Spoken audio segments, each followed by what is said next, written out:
Sono 21 gli studenti tra ragazze e ragazzi che si sottoporranno al test del DNA. L'obiettivo è di risalire alle parentele della propria etnia con quelle di altre parti del mondo. Si tratta di una delle 24 proposte formative dell'Istituto Diocesano Pio X.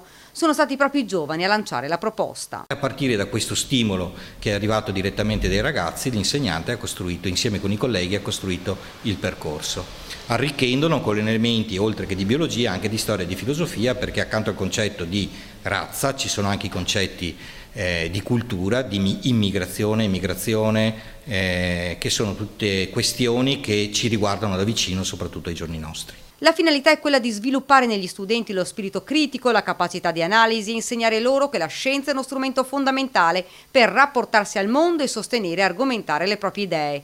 Il progetto Genetica delle popolazioni sarà condotto dagli insegnanti di scienze, di storia, di filosofia, in collaborazione con un istituto di genetica americano incaricato di eseguire la mappatura di una catena breve del DNA. Si tratta di prelevare un tampone boccale per estrarre parte del DNA della persona. Questo DNA verrà poi inviato a una ditta preposta all'analisi e verranno individuati 42 marcatori di popolazione in modo tale da poter fare un'analisi delle etnie diverse che potremmo contenere nel nostro genoma.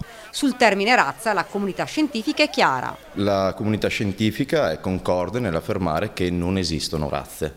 Per una questione di molte differenze tra un DNA e l'altro, per una difficoltà nella classificazione anche poi delle persone, degli esseri umani.